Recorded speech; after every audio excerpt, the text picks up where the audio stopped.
So we're going to give you one player that you should trade for from each of us, one player that you should trade away currently, and then one player that you should stash. This is probably, if you have a taxi squad, this player might already be on that taxi squad in somebody's thing, but if you don't do taxi squads, then he might be available. So without Or he further ado, could be dropped or something too. People might be like, he's never blah, blah, or he's just sitting there, nobody's even thinking about him. So yeah, which is possible too. So Josh, without further ado, do you want to do your first trade for? Yeah, well, we just kept teasing around it and beating around the bush here, so let's just get straight into it. Trade for Kareem Hunt right now. Like, do it. Like, I hope when you listen to this, because the trade could have. I kept getting news all day, and when I saw the Eagles trade for, I was like, oh fuck, they did it, and my whole thing's blown. I did tell you guys a couple weeks ago that those rumors would start appearing because he was unhappy at the beginning of the season, and lo and behold, here we are again. But no, let's break something down. The Jaguars we talked about did not let Robinson touch the ball last week, and now he is on the Jets. Obviously, they didn't know about Breece Hall, but I bet they were talking to other teams, i.e. the Bills, the Chiefs, the Eagles, the Rams, all teams trying to make a playoff run with either lack of depth or no real starter. So James Robinson is out of the running back pool, and I guarantee Jaguars were talking to someone. There's no reason he wouldn't have touched the ball at all otherwise. Akers is also on the trade block, but I'm pretty sure whoever wanted James Robinson does not want Akers. So that leaves another guy who's been just diminishing carries over and over and over again. It's Kareem Hunt. I hope I'm not too late to tell you. I hope by the time you listen to this, something didn't happen. I hope by the time we end this podcast, it doesn't happen. But my thing is Hunt gets traded at the deadline 100%. And if somehow I'm wrong, which I'm not usually, I am sometimes. If not, Watson will come back in week 11 and you'll have a real offense again. And really, it's a win-win. I just sent Gibson for Hunt this like literally today. And I'm sure Henderson or Gus Edwards could get the ball rolling for those kind of trades. So there are some people to get Hunt. People are tired of Hunt on their rosters getting six. Yeah. Well, Kareem Hunt, I mean, he had less than 10 touches the last 2 weeks. He's not doing anything right now. And even then, he's a buy low candidate. So you do that in redraft, he's a buy low. And then when he does get traded, because I think he will too, there's a ton of running back needy teams. It'll be a good one. I do like that one, Josh. Yeah, I agree. I think that he is going to hopefully go to a team that needs him desperately. Yeah, and once again, if he doesn't, you ended up with Kareem Hunt on your team, and you get him week 12 through week 15 with Deshaun Watson back. Hypothetically, I don't know, maybe. It's true. It's true. I love it. All right, I'll go next, Joe. Sorry, I'm going to go. My trade for in Dynasty is Mr. T. Higgins from the Bengals. So, guys, as we found out this last offseason, players want big contracts when their deal has maybe 1 year left on it. Well, guess what T. Higgins is in the position of right now? Next year will be the last year of his deal after this season, and he will be able to negotiate a contract extension or potentially demand a trade, which is what I think is going to happen because the Bengals are cheap and they got to pay Jamar Chase and Joe Burrow. All three of those things cannot happen. So the one that's going to be left out of the equation is T. Higgins. And so this is your perfect time to buy low on somebody who is potentially going to get moved into a better position, maybe with Joe's Bears. Whatever team will need a wide receiver at the time.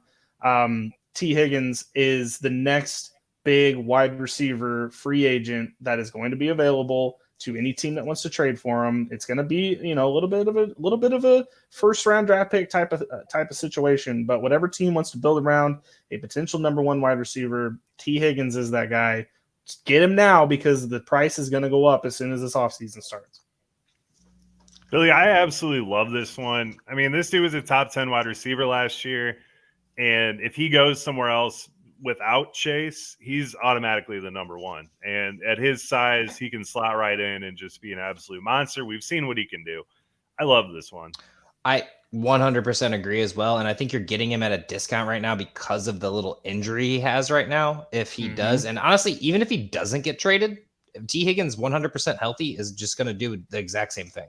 Just because Jamar Chase is catching long balls doesn't mean T. Higgins stops. Burrow's been throwing for 400 yards the last 2 weeks. Like, it's not going to stop whenever they get rolling. So, yeah, this is the perfect, like in a dynasty, if you're not going to win it this year, if you float like a Cooper Kupp, sell him at his all-time high and be able to get T. Higgins and someone else, that's a hell of a move for me because Higgins easily could vault right up there in the top 5, top 10 with that trade. Honestly, I tried the trade Cooper Kupp train. It didn't work. So don't do that. Maybe. Hey, who knows? But at the same time, I don't think Cooper Kupp will last forever. But we're talking teams like Houston, potentially Jacksonville. Like, there's a lot of teams out there that are going to need a number 1 wide receiver on their team. And T. Higgins is going to be available to any of them and be featured because he's going to get a massive contract extension wherever he gets added to. So it's the fact that even if he doesn't follow get traded, the money, he's still a very valuable piece to have on your team. So follow the money. Follow the money. So guys, mine's kind of an all-encompassing one. I'm going to talk about injured rookies and just injured players in general. I'm talking Javonte, Jameson, Treylon Burks, Breece Hall. We touched on the Breece Hall thing earlier, but guys, people snooze and people overreact to this stuff.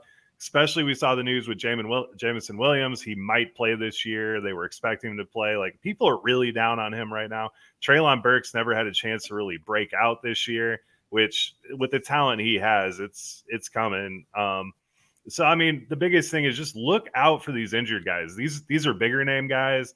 You know, Javonte going into year 3 next year, he got injured pretty early, so he should be back. And we've seen what the Broncos look like with what they have now. He is an absolute stud. So people absolutely just sleep. When these guys are on their IR, they don't even pay attention to him half the time. So you can usually snake a decent trade by them, and they'll get it. You know, especially if the team was competing this year. You throw them like we brought up James Robinson's name a few times. You're going to have to add pieces to that. But those are the types of players that you move to a contending team that just lost a good player because they are in a spiral right now and they will overreact to it. I promise. I really like a team like my own that has a Jameson Williams and was really hoping for like week 5, week 6 to come back and to keep hearing this news. And it's almost like the Christian McCaffrey thing. Was that last year already? I don't even remember. But the one where they were like, oh no, we're not putting him on IR. It's fine. And then he'll come back. And then 2 weeks later, he doesn't come back. And then they put him on IR 3 weeks later. And then it's like, he comes back for a game and then goes back on IR. It's like, am I ever going to see this guy? And if someone's in win now mode and really wants to, they could sell Jameson Williams and be like, you know what, either give me a pick and a player at this point. Let me retry. Or give me someone earlier this year. I traded Pitts for Goddard, Jameson Williams, Kyron Williams, and a first. So I'm feeling really good about that. You should. You sold at the perfect time. Yeah, you really did. But yes, those are the types of moves you can make and just tack on an injured dude. Worst they're going to do is say no. Best they're going to be like is he's on my IR anyway. Screw it. You know, people don't play the long game like they should. It is a great point. No. So getting into the trade aways, I actually just realized that I did both of these things today, which is just phenomenal. As I was writing all this stuff out, I was like, oh, yeah, I just did this. My trade away is Deebo Samuel. So it's nothing against the man. And sorry, Joe, I didn't do this to you on purpose. We just traded. I like it. I only did it because I have 3 San Francisco 49ers. Okay. So the reason I think you should trade away Deebo Samuel, which I understand you're like, he just got McCaffrey. There's a lot of people there. But with McCaffrey there, Deebo's rushing snaps is more than likely going to be significantly less. I mean, and that's a good thing, which honestly, he was used on a lot of short runs last year. I think he had like 9 or 10 runs, and they were all like brutal hits that he doesn't need to be taking because he's a stellar wide receiver, like we saw with that 50-yard bomb. But without those, he's basically just going to lose out on a play or two that could be the home run, which they're really good at scheming. So basically that's going to go to McCaffrey at that point. I still think there will be trick plays where they're both in the backfield and doing some wonky stuff flying by Garoppolo. But in my eyes, with the addition of McCaffrey, Deebo takes the biggest hit. Kittle's just coming back now. Technically Jeff Wilson takes the biggest hit, but let's not talk about him. Ayuk's still going to need to be stretched on the field. I think they're really just going to need Deebo to become that actual wide receiver, and he can still do screenplays. He can still do stuff, but I just think the 30-point guy that we've had in the past is just a little less at this point. I mean, he's still going to be a solid receiver. So me and Joe just traded. I gave him Deebo. He gave me CD. So I think that's a fair trade. I was reaching for AJ Brown, which I suggest you do. Also, you could try to maybe get Tyreek Hill. Obviously, probably have to throw some more pieces in there, but it is a complicated thing. And I just feel like nothing against Deebo. He's young. He's great. I just feel like McCaffrey is going to be there for the next few years, and we're going to have some competing mouths, basically. Absolutely. I don't hate this one at all. I mean, if you look in 2021 before the running backs went down for San Francisco last year, Debo was playing that true wide receiver role, and he was consistently putting up those high 20s, high 30s, or low 30s points. He was extraordinarily valuable. I mean, look at his targets and reception numbers on early 2021. He was averaging like 12 a game. I think that Debo playing that role actually is good for him. And I think that McCaffrey being there can actually take some of the pressure off of Debo, especially if we see McCaffrey do those little dump offs down the middle, or if they do the dump offs off to the side. If he's running well and he's catching him out of the backfield, I think that really opens things up for Debo to actually be the yards after catch monster that he is. So. No, I mean, I'm not against it at all, but I'm also not for it. The argument can go every way. I just think the main thing is that Christian McCaffrey is just a guy. He's got that dog in him, like our guy, that dog in him. Dan Campbell would say. But if you look at the numbers when he was doing the like less targets, the rushing plays, he was still getting 16 and 20. I mean, he was doing great. And honestly, at the beginning of the season, when he was a true wide receiver, he looked phenomenal. Yeah. I just think that McCaffrey is going to be getting a lot of those dump offs, and basically that's he's gonna miss the most. But he does need to become a true receiver. I think that's the biggest thing. I want him to be a true receiver. Your argument that there's just a lot of mouths to feed in this one is very good. I do agree with that. It does worry me a little bit, but I just trust the talent of Debo. I think it's going to be. I think Debo and McCaffrey are probably going to be the two that you want to have there. It's potentially the Kittle, Elijah Mitchell, of course, that you probably aren't going to want there. Could you imagine having Elijah Mitchell sitting on your IR and you're like, yeah, he's coming back. I'm there. I got that. Sorry, guys. He's actually a good buy low for me in Dynasty because people are so down on him. He wasn't great last year, but if you could snag him for a late pick in a draft or some player you're never going to use, he is a good addition to your team, just in the unlikely event or the likely event that Christian McCaffrey gets hurt again. Who knows? That's also possible. I think, honestly, if Elijah Mitchell was healthy right now, he would be traded by the deadline. Yep, absolutely. Potentially. Okay, I'll get to my trade away, and I should be obvious to everyone. Maybe not, though. And that's Brian Robinson from the Washington Commanders. His snaps his touches have only been going up as the weeks have been going on. So he got 17 last week, 22 touches this week.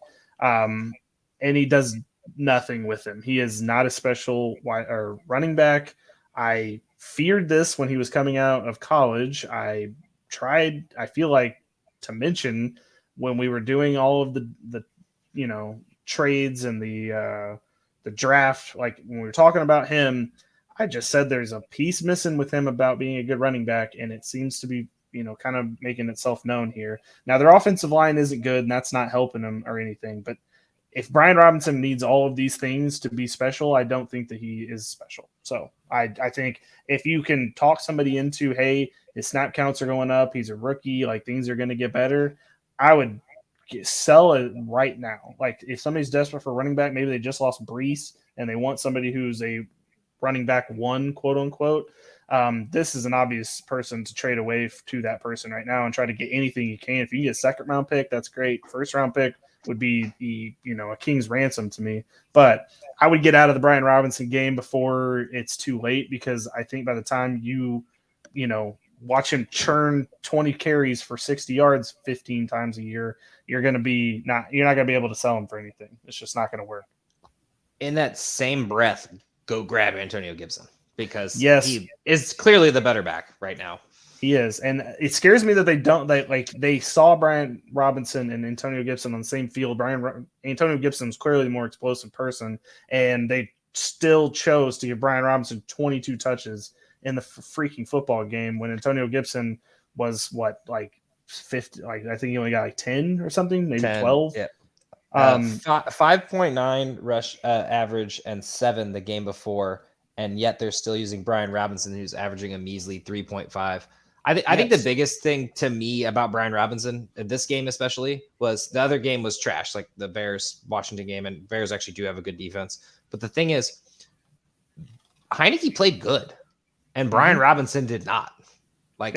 He inhibited their game by running for 22 times for 60 yards, 70 yards. Yes.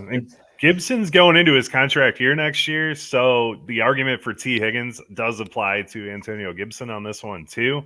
especially if I think Washington was trying to get out ahead of that. I think that was part of the reason that they're down on Gibson so much, was they weren't blown away with Antonio Gibson. So they were like, let's get someone else in here, make him the RB1 so we don't have to have this trade and or pay me saga. But I think it's going to happen too. So Gibson's a good guy to get. And I mean, this year he's going to have the excuse that he was shot before he even got a chance to get his first snap out on there. Which is a good excuse. It's a great excuse. I mean, it's an all-time excuse, actually. Josh fell on rocks at our draft, and I still haven't heard the end of it. Yeah, dude, exactly. I mean, he's like, I wouldn't even drafted Debo if I didn't have a concussion, man. It was the whole thing. Sorry, go ahead. No, I was just going to mention. So, I mean, he's going to have this entire season just free reign to do whatever he wants. But by the end of the year, I don't know how you're going to be able to convince another dynasty manager that he's worth the take when he is a touchdown dependent RB, probably 3 or 4 still by the end of the season, even if he gets this kind of ridiculous workload.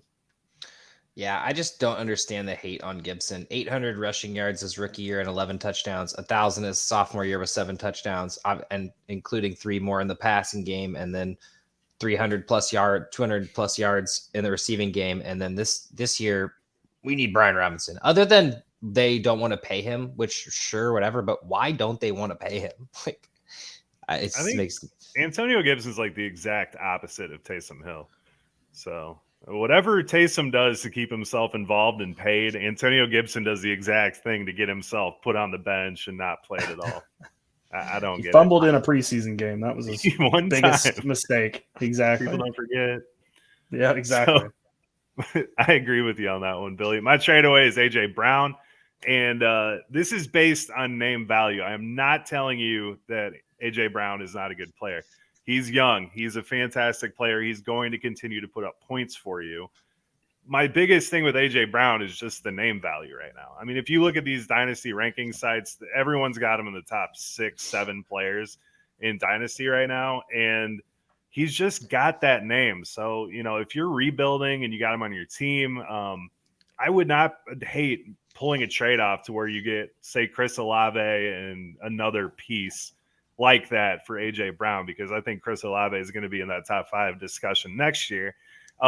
But this is basically, I love making trades in fantasy, and this is just something, if I had A.J. Brown on my team, I'd at least be kicking the tires to see what I could get for him, because he's just got that name. He's flashy. Everyone loves him. He plays on a great offense, but Philly has a ton of mouths to feed there. So I don't think he's going to be that monstrous guy to have on your team like everyone else thinks he is.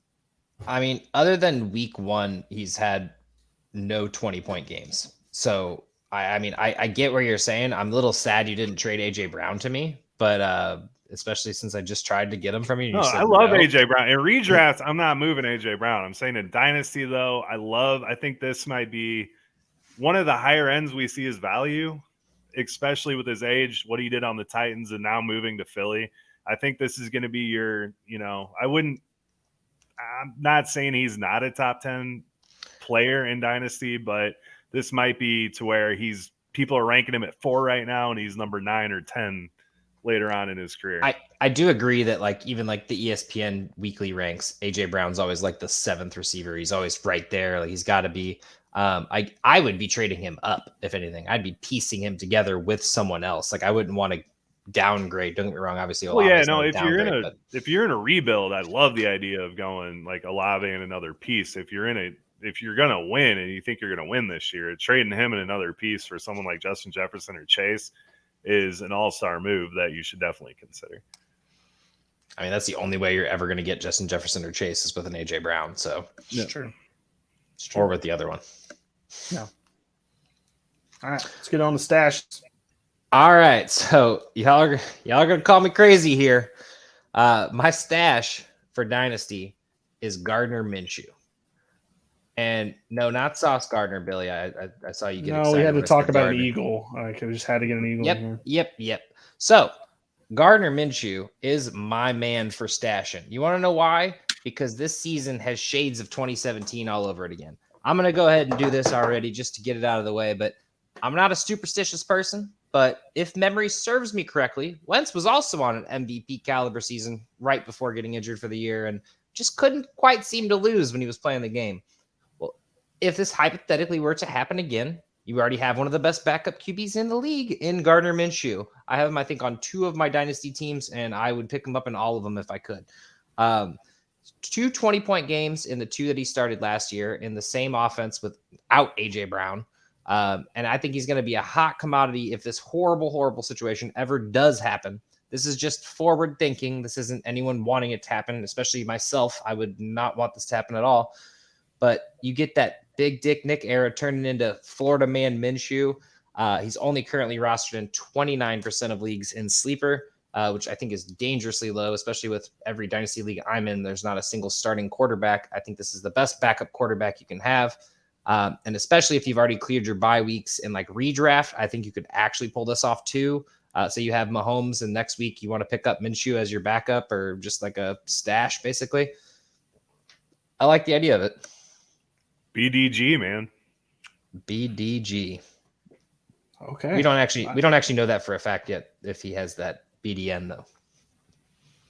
Oh, he does. Have you seen the jean shorts and the He's got mustache, some man? Swag though, man. Like he is a guy. Yeah, you want to talk about Burrow having swag? He doesn't hold a candle to Gardner Minshew. Gardner Minshew's got that Florida swag. Yeah, That's Burrow's really from true. like upstate New York swag. Josh, I really want to disagree with you on this, but I can't. It's so cheap and it could pay off in such a big way. It's genius. I like it. I have Me too. Aaron Rodgers and Heineke in a league, and I'm looking at least trending towards the playoffs right now. And if that situation were to happen, I would immediately insert Gardner Minshew. Obviously, I mean it's pretty clear. But well, we keep talking and harping on how bad quarterbacks are this year, and it's just going to make more sense. The teams are going to not be able to draft one, and they're going to have to go after somebody who's already established. And Minshew kind of fits that mold. yeah, I mean, honestly, I would, if I were to do 2017 all over again at this time with Gardner Minshew's career, I would rather have had Gardner Minshew than Nick Foles. Nobody ever thought that would ever happen. And Gardner Minshew should be a starting quarterback on a lot of these teams right now. And I'm really glad that we're smart enough to hold on to him. Yeah, that's the truth. Okay, I'll move on to mine, and it is Raheem Blackshear for the Carolina Panthers. Now he's third on the depth chart on a team that's clearly, got 2 guys ahead of him, Chuba Hubbard and Donta Foreman. Chuba Hubbard appears to have an ankle injury that might keep him out this week, and I think it's going to be the Raheem Blackshear show. Donta Foreman, although he was healthy and he did have that one really big splash run, I still think that they kind of were relying on Chuba a little bit more than I would have thought. And I think if Chuba's out, they're going to turn to Blackshear to be the guy rather than Donta Foreman. I think it's going to be a 50-50 split, but maybe a little bit more towards Blackshear. But anyway, moral of this whole story is that I think that this is his chance. This is his time to shine, time to prove what he can do. If he is going to be somebody that is able to break out or somebody that might be special down the road, we're going to get our first taste and real actual look at him in this game. He did get a couple touches in the last game against the Bucs, but I think this will be the actual chance if if Hubbard's out where we actually get to see him.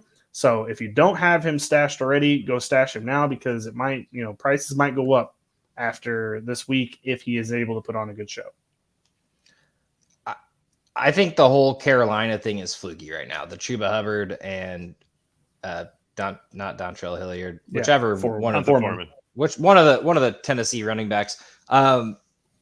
That will not happen again. And what's going to happen is they're going to be like, "Ugh, Chuba looks bad," or "Foreman looks bad," and then they're gonna turn to Blackshear. And if it actually somehow does work out toward what they did last week is a normal thing now, you got to at least roll the dice. This is one of those roll the dice moves.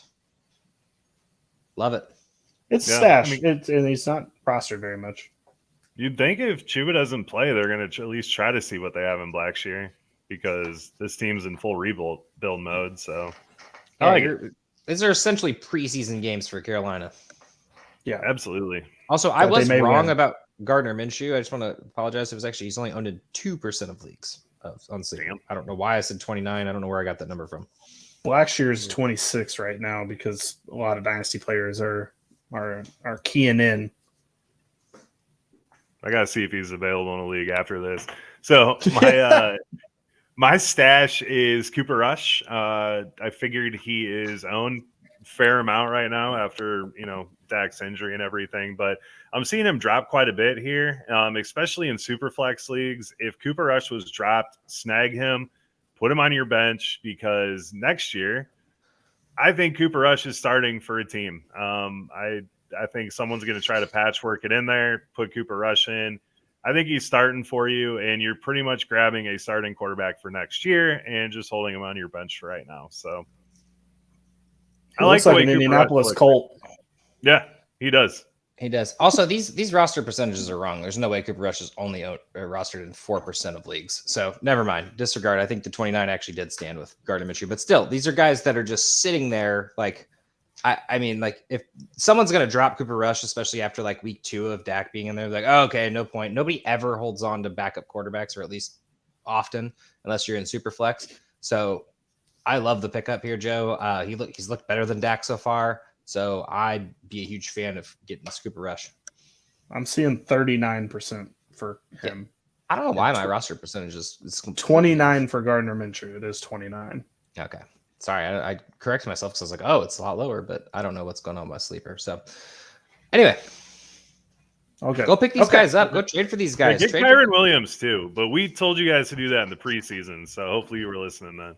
Yeah, this is more towards the redraft people out there. Go pick up Kyren Williams right now. He's just been announced that he's activated to the 53-man roster. And if Cam Akers isn't going to play, they don't trust Darrell Henderson that much. So might be time for the Kyren Williams show, which I've been excited for. He wasn't exactly explosive at the combine, but if they got rid of Jake Funk, he's no longer on the team. So if they're going to actually try to kick the tires and see what they got in Kyren Williams, it's coming. And the price, like we said now, it's as cheap as it's going to be. So go get him on waivers if he's still available.